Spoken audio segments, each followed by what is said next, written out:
So let us summarize the Factories Act. What is Factories Act all about? I'll just give you a brief summary of it. First is the Factories Act is a social legislation which has been enacted for occupational safety, health and welfare of the workers at workplaces. We all know, हमें पता है Factories Act किस लिए? It's a social legislation जिसका main काम है occupational safety, health and welfare of workers at the workplace. तो ये क्लियर हमें पता है. फर्स्ट पॉइंट क्या हो गई? फैक्ट्रीज एक्ट क्या है? Is a social legislation. यहाँ पे सोशल लेजिस्लेशन में आता है. सोशल लेजिस्लेशन मतलब क्या हुआ? आप किसी भी ऑक्यूपेशन में हो, उस ऑक्यूपेशन में आपकी सेफ्टी, हेल्थ एंड वेलफेयर और वर्कर्स एट वर्क प्लेस, इसको कवर करता है आपका factories act. This legislation is being enforced by technical officers, that is inspectors of factory, deputy chief inspectors of factory, who work under the control of the chief inspector of factory and overall control of the labor commissioner, government of national capital territory of Delhi. तो ये हमें clear समझना है कि जो हमारा factories act है, factories act किस लिए? आप एक बेसिक चीज समझ लो. फैक्ट्रीज एक्ट समझ लो, फैक्ट्री में जो लेबर्स काम कर रहे हैं, जो वर्कर काम कर रहे हैं, उनके हेल्थ और सेफ्टी, उनके एक सिक्योरिटी का कौन ध्यान रखेगा? तो इसकी वजह से एक फैक्ट्रीज एक्ट बना हुआ. So it's a social security measure. अब इसको कंट्रोल कौन करेगा? इसको कंट्रोल करने के लिए, इसको इन्फोर्स करने के लिए देयर आर टेक्निकल ऑफिसर्स. तो टेक्निकल ऑफिसर्स कौन है? Inspectors of factory. हमने बार बार पढ़ा है कि इंस्पेक्टर ऑफ फैक्ट्रीज का कितना इंपॉर्टेंट रोल है. Inspector of factory, then deputy chief inspector of factory, who work under the control of chief inspector of factory. तो कौन कौन आ गया आपका? Inspector of factories, deputy chief inspector of factory. अब डेप्यूटी चीफ इंस्पेक्टर किसके अंदर काम कर रहा है? Chief inspector of factory. And overall control of the labour commissioner. तो सारी चीजें लेबर कमिश्नर के अंदर आती है. आपके deputy chief inspector, chief inspector, inspector, ये सारे आ जाते हैं लेबर कमिश्नर के अंदर. लेबर कमिश्नर किसके अंदर आते हैं? Government of national capital territory of Delhi. ठीक है. It applies to factories covered under the Factories Act 1948. हमारा जो Factories Act है, ये कहाँ पे applicable है? This is applicable for all the factories that were covered under the Factories Act 1948. इसका पूरा schedule हमने पढ़ा. The industries in which 10 or more than 10 workers are employed on any day of the preceding 12 months and are engaged in manufacturing processes being carried out with the aid of power, or 20 or more than 20 workers are employed in manufacturing process being carried out without the aid of power, are covered under the provision of this act. तो आप factories act में कौन कौन सी factory आ जाती है? एक factory जहाँ पे 10 या 10 से ज्यादा लोग एम्प्लॉयड हैं, बट वो फैक्ट्री में पावर से काम हो रहा है. Power can be any type of power. यहाँ पे कोयला यूज हो रहा है, इलेक्ट्रिक यूज हो रहा है, किसी भी तरह का पावर जनरेशन या पावर से काम हो रहा है. और दूसरा कौन हो गया? ऐसी फैक्ट्री जहाँ पे मैन्युफैक्चरिंग प्रोसेस हो रही है, बट विद और without the aid of power, वहां पे आपके 20 या 20 से ज्यादा वर्कर्स आर एम्प्लॉयड, उसको भी हम फैक्ट्रीज बोलेंगे. राइट. तो एक हो गया 10 और एक हो गई 20. Third point, the enforcement of this legislation is being carried out on district basis bye district inspectors of factory. तो ये जो लेजिस्लेशन है, जो नियम है फैक्ट्रीज एक्ट के, जितने भी रूल्स रेगुलेशन है, इसके एनफोर्समेंट कौन ध्यान रखता है? ये ध्यान रखता है आपके डिस्ट्रिक्ट इंस्पेक्टर्स ऑफ फैक्ट्री. आपके हर डिस्ट्रिक्ट में इसका डिस्ट्रिक्ट इंस्पेक्टर है, वो इसका ख्याल रखते हैं. ठीक है. After inspection, improvement notices are issued to the defaulting management and ultimately legal action is taken against the defaulting management. आपका इंस्पेक्शन हुआ, जैसे आपके जो डिस्ट्रिक्ट इंस्पेक्टर है फैक्ट्रीज के, they will go for the inspection. वो इंस्पेक्शन करेंगे, उसके बाद वो इम्प्रूवमेंट नोटिस इशू करेंगे. जहां पर भी उनको लग रहा है कि कुछ प्रॉब्लम है, काम ठीक से नहीं चल रहा, तो वो क्या करेंगे? वो इंस्पेक्शन नोटिस, आप इंस्पेक्शन करके इम्प्रूवमेंट नोटिस इशू करेंगे टू द डिफॉल्टिंग मैनेजमेंट को नोटिस इशू करेंगे. And ultimately legal action is taken against the defaulting management.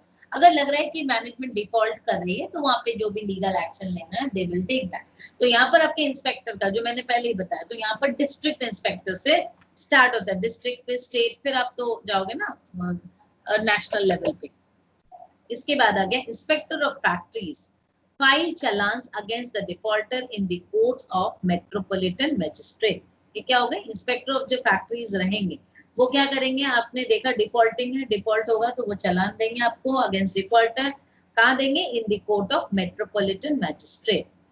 The work of inspector of factories is supervised by the deputy chief inspector of factories on a district basis. तो हमने ये पहले देखा कि एक हो गया डिस्ट्रिक्ट बेसिस इंस्पेक्टर, अब डिस्ट्रिक्ट के जो इंस्पेक्टर्स हैं उनको कौन देखते हैं?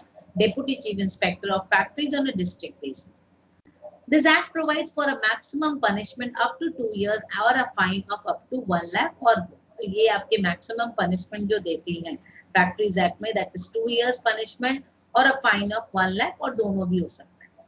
Section 2 subsection CB of the Factories Amendment Act 1987 defines the term hazardous process as any process or activity in relation to an industry specified in the first schedule where, unless special care is taken, raw materials used therein or the intermediate or finished products, byproduct, wastes or effluent.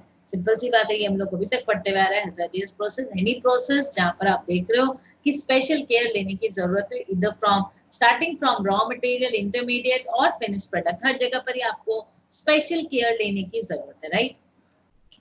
अब है आपका keywords. Keywords कुछ कुछ है, जैसे adolescence, a person who has completed his 15th year of age but has not completed 18. हम लोग बोलते हैं ना एडोलेसेंट पीरियड. तो हमें यहाँ पर जब हम एम्प्लॉयमेंट करते हैं एज पर फैक्ट्रीज एक्ट, तो children, employment of children, employment of womens, adolescent, तो किसको क्या रिस्पॉन्सिबिलिटी नहीं देनी है, नहीं देनी, इस वजह से हमें ये कीवर्ड्स को अच्छे से समझना है. तो हमने पहले भी पढ़ा था एडोलेसेंट, तो who is more 15 in between 15 and 18. Adult 18 से ऊपर. Approval, the action of officially agreeing to something or accepting something as satisfactory. Approval लेना होता है ना, क्या किसी से आपने officially एक लिया agree करने का कि हाँ आप agree कर रहे हो इस काम को. Constitution, a body of fundamental principles or established precedents according to which a state or other organization is acknowledged to be governed. Constitution, आप किसी भी एक बॉडी को ले लो जहाँ के कुछ फंडामेंटल प्रिंसिपल है, कुछ नियम है, उस नियम के अनुसार हमारे ऑर्गेनाइजेशन को काम करना है. क्रेचेस, जहाँ पे छोटे छोटे बच्चे लोग को रखा जाता है ना, उनको जैसे आपके कॉन्फ्रेंस हुए, ट्रेनिंग इवेंट्स हुए, तो उसमें बच्चे को रखें, अभी तो कॉमन है creches. Factory wherein 10 or more workers are working on any day of the preceding 12 months and in any part of the which manufacturing process being carried on.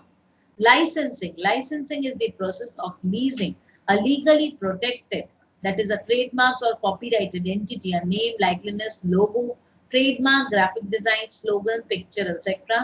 The entity known as the property or the intellectual is used in conjunction with the product. Licensing की बात जब हम कर रहे हैं, आपका कोई legal एक लीगली प्रोटेक्टेड कोई चीज है, उसको आप रेंट पे दे रहे हो मुझे, इस लीजिंग और गिविंग इन रेंट, वो हो गया आपका लाइसेंसिंग. मैं आपके लाइसेंस को यूज करूंगी for certain period of time, जैसे इंटेलेक्चुअल प्रॉपर्टीज होती है उसको लाइसेंसिंग बोलते हैं. मशीनरी, हमें पता है prime movers, transmission machinery and all other appliances whereby power is generated, ठीक है, transform, transmitter, manufacturing process, MPM is a collection of technology. Machinery एक कोई प्राइम मूवर या ट्रांसमिशन मशीनरी की बात हो गई. मैन्युफैक्चरिंग प्रोसेस एंटायर प्रोसेस की बात हो रही है, जहाँ पे बहुत सारी छोटे बड़े मशीनरीज मिलाकर. Occupier, person performing the duties of a position and enjoying the benefit and salary that go with it.